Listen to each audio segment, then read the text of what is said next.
Hi hello friends, welcome to Haji's kitchen. இன்றைக்கி நம்ம கிச்சனில் babies weight gain Cerelac recipe தாங்க பார்க்க போகிறோம். நான் இன்றைக்கி ஹோம்மேட் செர்லாக் தான் செஞ்சு காமிக்க போகிறேன். இந்த செர்லாக்கை 6 months பேபிஸ்லேருந்தே கொடுக்கலாம். என்னோடய பேபிக்கு 6 months ஸ்டார்டிங் சாலிட் ஆரம்பிக்கும் போதே நான் இதை கொடுக்க ஆரம்பிச்சிட்டேன். இப்போ என்னோடய பேபிக்கு 1 year 1 month ஆகுது. ஸோ நான் இப்போ வரைக்குமே கண்டினியூவாக கொடுத்துட்ருக்கேன். சூப்பராக வெயிட் இன்க்ரீஸ் ஆகும். இந்த செர்லாக்கை எப்படி செய்கிறதுன்னு பார்த்துடலாம் வாங்க. ஃபஸ்ட்டு நான் இன்றைக்கி 50 கிராம் முந்திரி, 50 கிராம் பாதாம், 50 கிராம் அளவு பொட்டுக்கடலை, ஒரு 10-15 பிஸ்தா மட்டும் ஆட் பண்ணியிருக்கேங்க. நான் இன்றைக்கி கம்மியான குவான்டிட்டியில் செஞ்சு காமிக்க போகிறேன்.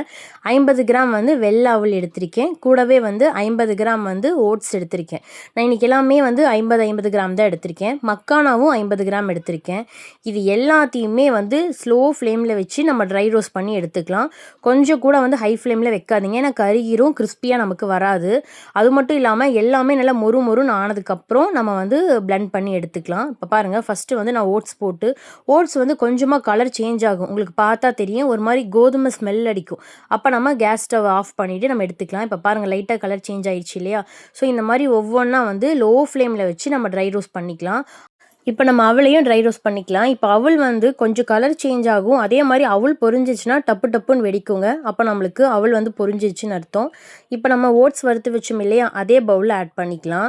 இது எல்லாமே ஒன்றா ட்ரை ரோஸ்ட் பண்ணி நல்லா ஆற வச்சு பவுட்ரு பண்ணி வச்சுக்கலாம். மக்கானா முக்கியமாக நல்லா கிறிஸ்பி ஆகிற வரைக்கும் ட்ரை ரோஸ்ட் பண்ணுங்கள். அப்போ தான் நமக்கு பவுட்ரு நல்லா கிடைக்கும். இல்லைனா மக்கானா ட்ரை ரோஸ்ட் ஆகலினா அங்கங்கே கட்டி கட்டியாக கிடைக்கும். ஸோ நல்லா லோ ஃப்ளேமில் வச்சு இந்த மாதிரி டைம் எடுத்தாலும் பரவாயில்ல, நல்லா கிறிஸ்பியாக வர வரைக்கும் ட்ரை ரோஸ்ட் பண்ணிக்கோங்க. இப்போ மக்கானா நல்லா மொறு மொறுன்னு வந்துருச்சு. இதையும் பவுலில் ஆட் பண்ணிவிட்டு இப்போ நம்ம எடுத்து வச்சுருக்க முந்திரி, பாதாம், பிஸ்தா, இந்த பொட்டுக்கடலை எல்லாம் ஆட் பண்ணிக்கலாம். இது கூட நீங்கள் கொஞ்சமாக வால்நட்டு, அப்புறம் நடக்கடலை, இது ரெண்டையுமே ஆட் பண்ணிக்கோங்க. பட் கொஞ்சம் கொஞ்சமாக ஆட் பண்ணிக்கோங்க. ஏன்னா வால்நட்டு, பீனட்ல எல்லாம் ஆயில் கண்டென்ட் அதிகமாக இருக்கிறதுனால நமக்கு செர்லாக் ஒரு மாதிரி கட்டியாக மாறிடும். ஸோ நான் இதை மட்டும்தான் ஆட் பண்ணியிருக்கேன். பட் இதுவே டேஸ்ட்டு ரொம்ப ரொம்ப சூப்பராக இருக்குங்க. இதை நல்லா ஆற வச்சுட்டு இப்போ மிக்சியில் போட்டு நல்லா ஃபைன் பவுடராக அரைச்சிட்டு வந்துட்டேன். உங்களுக்கு பார்த்தா தெரியும் பாருங்கள், எந்த அளவு ஃபைன் பவுடராக இருக்குதுன்னு சொல்லிட்டு. உண்மையாலுமே இந்த செர்லாக் நம்மளே சாப்பிட்லாம், அந்த அளவு டேஸ்ட்டாக இருந்துச்சு.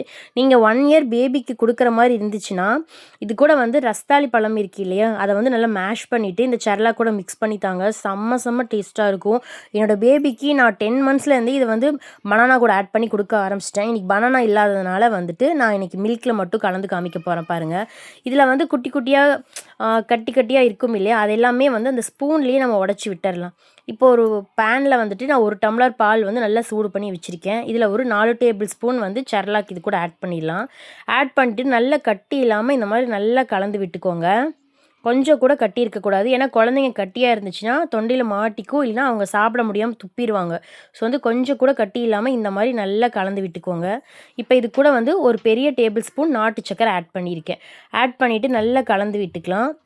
அவ்வளோதான் பாருங்கள், சூப்பரான ஹோம்மேட் செர்லாக் ரெடி ஆயிடுச்சு. நீங்கள் கடையில் வாங்குறத விட்டுட்டு வீட்லேயே இந்த மாதிரி கண்டிப்பாக செஞ்சு கொடுங்க. வீட்டில் குழந்தைங்க விரும்பி சாப்பிடுவாங்க.